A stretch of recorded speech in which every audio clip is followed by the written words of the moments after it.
Season 19 is just around the corner, and all upcoming changes have been announced, except that stealth nerf to your favorite exotic. Two unrelated changes caught my eye that when combined have massive potential. I'm talking about the upcoming buff to Overshields on the release of Season 19 that will give them a 50% damage reduction, and the Gyrfalcon's rework that will be coming a little bit later, 1 week after Season 19 releases, that will change it from granting a damage buff to granting volatile rounds. On their own, these two changes sound pretty good, but if you throw them together and add a little spice, you get something so much more.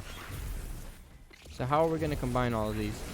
Well, Gyrfalcons will give us volatile rounds when we come out of invisibility, so we're going to want to use a Void weapon. If we use one of the mini Void weapons with Repulsor Brace, then kills we get while volatile rounds is active will also proc the Repulsor Brace perk. This gives us the newly buffed Overshield. And the extra spice I was talking about would be Ingredient X, Stylish Executioner. So now we go invisible on every kill as well. This makes a simple but powerful loop. Come out of invisibility, gain volatile rounds, kill an enemy with the weapon that has Repulsor Brace. The enemy will explode from volatile rounds, dealing area damage, giving us an overshield, and making us invisible to further provide survivability, and the potential to loop everything all over again. So with the knowledge of what's coming, what's the best way to prepare? Well, if you don't have Gyrfalcons already, I recommend farming it with the Resilience mod equipped on your Ghost. This exotic is pretty much 100% PvE focused after the rework, so Resilience is hands down the best choice here. Nothing crazy here, just farm Legend Lost sectors. What about the weapon choices you have? Well, there's a couple choices. If you're going to use a primary, you can use Yesteryear, Duma Chelchis, or Unforgiven. They're all great options.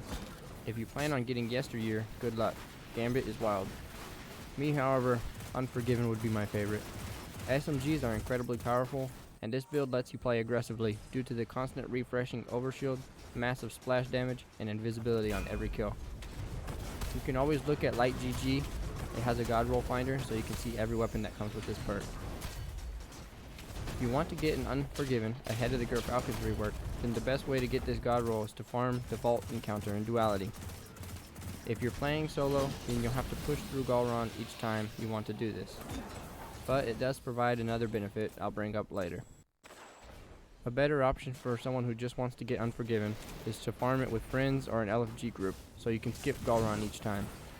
When you do this, you only have to get to the Vault once, then have one player jump on a character they don't plan on playing and get the checkpoint.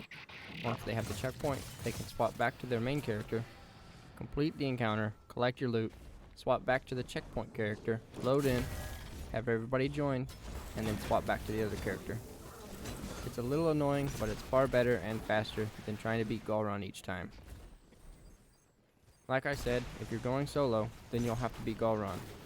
Aside from avoiding social anxiety, you'll also be able to get a few drops of Epicurean, which also can roll Repulsor Brace. Even better, it's craftable, so eventually you'll be able to craft the exact roll you want after getting 5 red borders. This isn't too terrible ever since the red border buff Duality received a while back. If you get it down to a consistent 2-phase, you should be able to pick this up in a session or 2. I've done a video of 3 great builds for dungeon runs, so if you'd like a little help picking a build to farm with, I'll throw that on screen now. It contains a build for each class. If not, then thank you for watching. Until next time, see ya out there.